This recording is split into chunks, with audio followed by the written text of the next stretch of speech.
In the second problem of the midterm, we've got tube manometer that contains two fluids, water and oil. And we're given a first condition that at the way we see the schematic here, the pressures at the enlarged area of water and the enlarged area of oil is the same, is equal. But the levels are different. So we know that H1 is not going to be equal to H2. We're also given the areas of the enlarged areas with A1 at water being 50 times the area in the tube, and then the second area in the oil being 25 times the area in the tube. Now the second condition applies a different pressure at the water, which is a P1 prime, 25 pascals, but the pressure at 2 actually goes down to 0. So we have gauge pressure there. Gauge pressure, at 0. So if that's the case, we're being asked to find what the new level of the interface.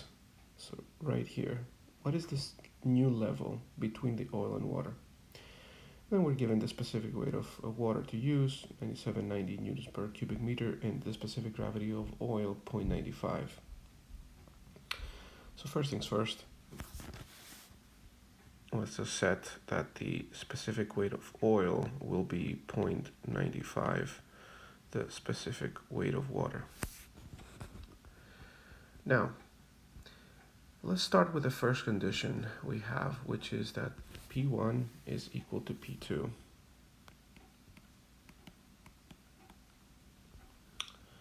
If that's the case,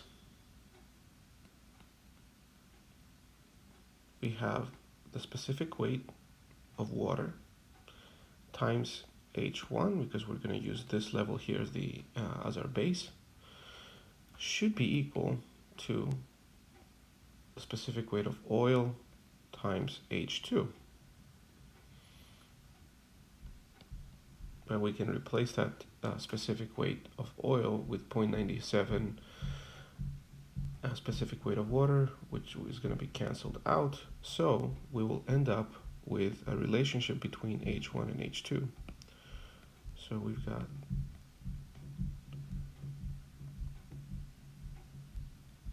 H1 is equal to 95% of H2. So that's from our first condition, and so we're just going to hold on to that relationship because we might need it later. But let's find out what will happen when we apply different pressures. As the hint said, oil is going to get pushed up because we're applying more pressure on the water area, so oil is going to get pushed up, so then the interface should go up.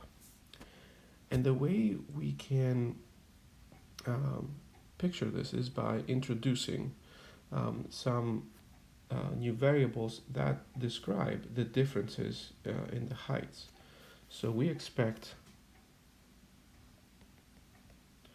water to be somewhere here, oil to be somewhere here, and then the new interface, let's say somewhere here.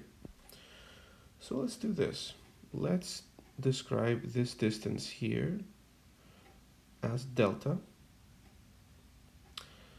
This distance here as delta 2, and then this distance here as delta 1.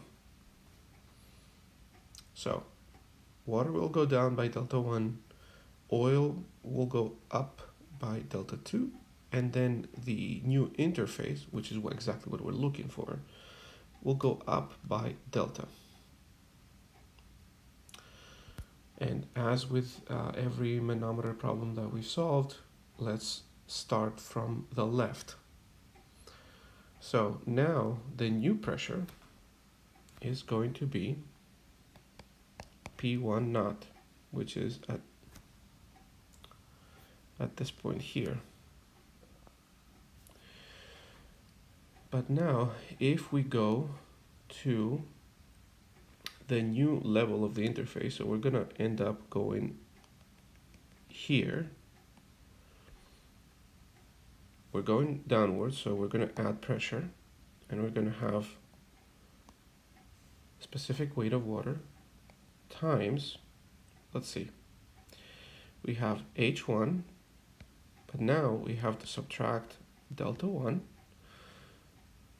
and then also subtract delta, this one here. All right, so now we're here at this point, and remember now up to here now we have water because the new level, the new interface went up here, so we go from this point here all the way to here,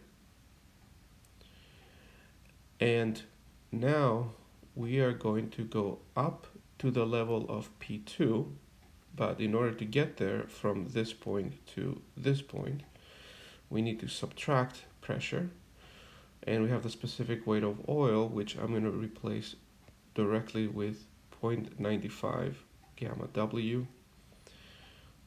So now we have H2 minus delta plus delta 2, and that will get us all the way to P2.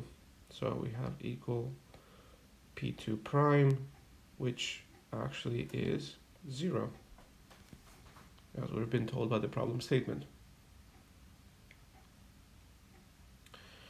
Okay, so let's expand this a bit. So we've got P1 naught plus gamma W H1 minus gamma W delta 1 minus gamma W delta minus 0.95 gamma W H2 plus 0.95 gamma W delta minus 0.95 gamma W delta 2 equal to 0.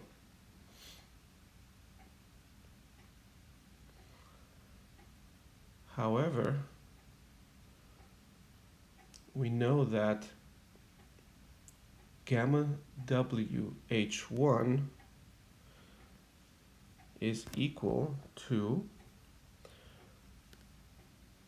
0.95 gamma W H2 from that relationship we had here. So now we've got P1 prime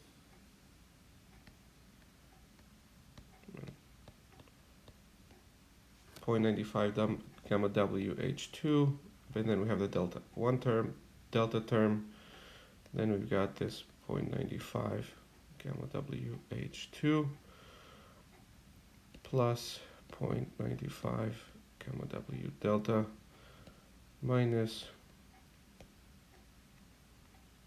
the delta 2 term. So this one and this one get cancelled out. So we have P1 prime minus gamma W delta 1. The delta term will become 0.05 gamma W delta, and then we have a delta 2 term.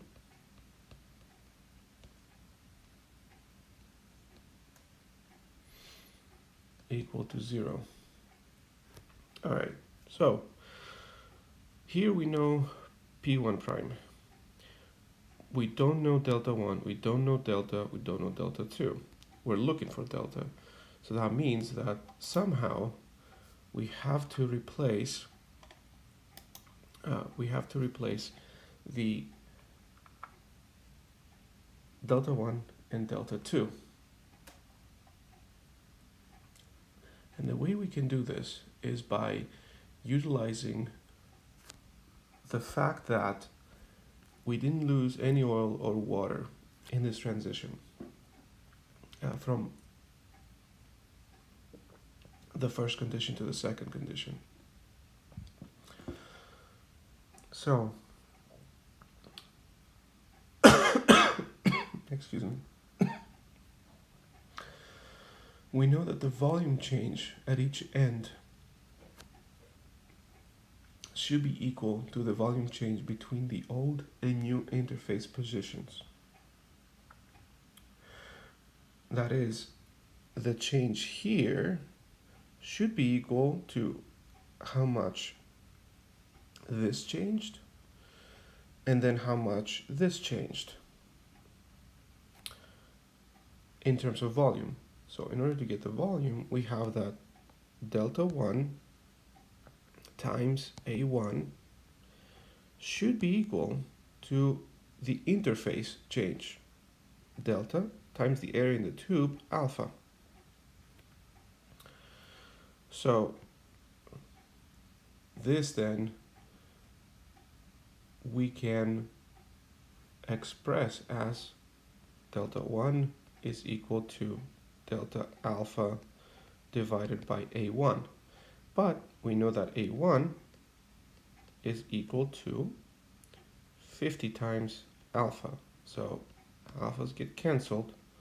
So we're able to express delta 1 as a function of delta. Do the same thing for delta 2.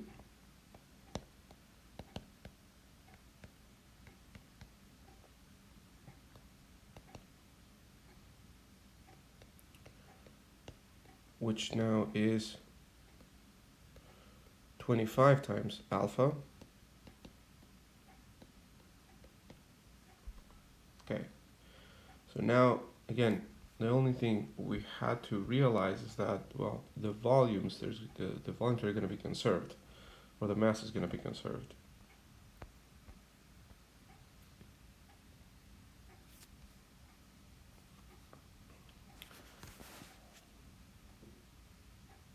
So we have these three relationships now that we can substitute these two into this one, and we're going to have P1 prime minus gamma W delta over 50 minus 0.05 gamma W delta minus 0.95 gamma W delta over 25 equals 0. And we have a single equation that has only one unknown, and it's exactly what we're looking for. So we can solve for delta, and we have P1 prime divided by gamma W, and we have 0.05 plus 1 over 50 plus 1 over, not 1, sorry, 0.95 over 25. So we took these three terms on the other side, so the minuses became pluses. And if we replace the 25 pascals here, and then 90 newtons per cubic meters here, we'll end up with 0.024 meters as the final answer.